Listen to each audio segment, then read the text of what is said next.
बहिनी मेरो साथी है साथीको लागि काशी लाँदा जानको लागि चाहिँ मेरो साथी चाहिँ छ अहिले अरू चाहिँ गइसक्नु भयो अनि अहिले लगभग 1 बज्न लाग्यो नि त अनि हामी चाहिँ गोकर्णको जङ्गलमा जाँदैछौँ मेरो साथी चाहिँ कोही पनि थिएन अनि उसले मलाई कि बिहान 11 बजीदेखि पर्खेको मैले चाहिँ 2 घन्टा लाग्यो उसलाई पर्खाएँ अनि अहिले चाहिँ हामी जाँदैछौँ अब चाहिँ माथि भेट्नुपर्छ ल साथीहरू हामी चाहिँ आइपुग्यौँ है स्पटमा यस्तो भयो तर मान्छे खासै छैन रहेछ है पहिलाको जस्तो अहिले चाहिँ कि मान्छे आउने बेला भएकै छैन 1 बजे यहाँ बाटोमा चाहिँ कस्तो भिड हाम्रो चाहिँ स्पटमा तल हो कोही पनि छैन रहेछ साथीहरू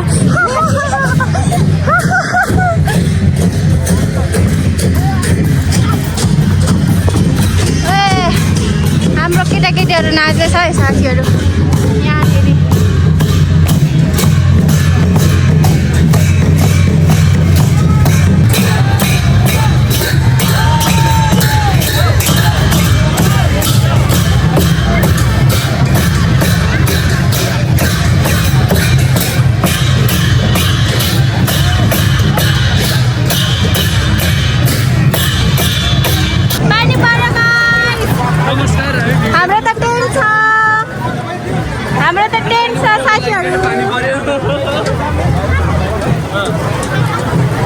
यहाँ चाहिँ हामी छौँ है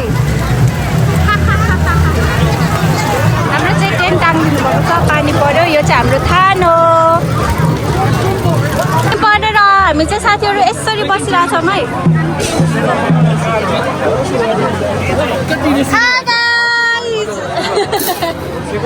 म चाहिँ कस्तो एनर्जीमा बोलाएको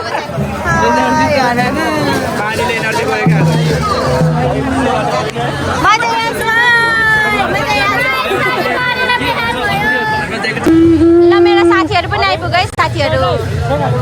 हामी चाहिँ 2 राउन्ड नाचेर बसेको होइन अनि यता भाइहरू के खाएको यस्तो खाइरहेको छ हेर हेर भाइहरूले राम दिदीहरू केही खाएको छैन दिदीले फेरि दिदीले केही खाएको छैन भाइहरूले यस्तो खान्छ रामै जानु म त के पनि खाएको छैन नि के पनि यसपालि चाहिँ पानी परेर खासै मान्छेहरू आउनु भएको छैन है हाम्रो छ्याङ चाहिँ यसरी आउँछ ए यता आउनु न ब्रेक टाइममै भाउजू यता पनि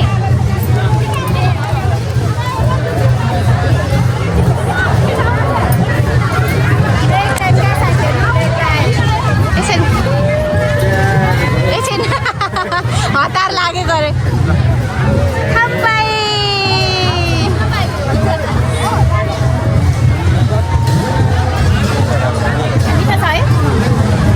मिठो छ नि जुत्ताको हालत साथीहरू लुगाको हालत यो जुत्ता चाहिँ उसको हो अनि यो जुत्ता चाहिँ उहाँको हो खै यता जुत्ता हेरौँ न यो जुत्ता चाहिँ उसको खै यता देखाउनु बहिनी यो जुत्ता चाहिँ फेरि उसको हो कि अनि फेरि यो जुत्ता चाहिँ कसको भन्दाखेरि होइन साथीहरू यस्तो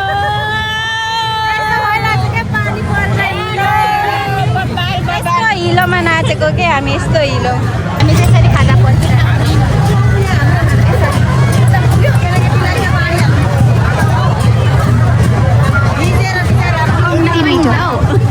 अन्डा नै दिएन नि रिदीमा अन्डा खाजा यो अन्डा चाहिँ यसरी फुटाउनु पर्छ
अनि हिलो हिलो भयो। लुगाको हालत यस्तो भएको छ साथीहरू, जुत्ताको हालत यस्तो भएको छ। लगभग यो यो कति हेनमा बेच्दा पनि किन्दैन यस्तो जुत्ता होइन, त्यस्तो हालत भएको छ साथीहरू। आजको प्रोग्राम चाहिँ राम्रै भयो, पानी पऱ्यो पनि पहिला जस्तो धेरै मान्छेहरू त आउनु भएन, त्यही पनि रमाइलो गऱ्यौँ हामीले चाहिँ।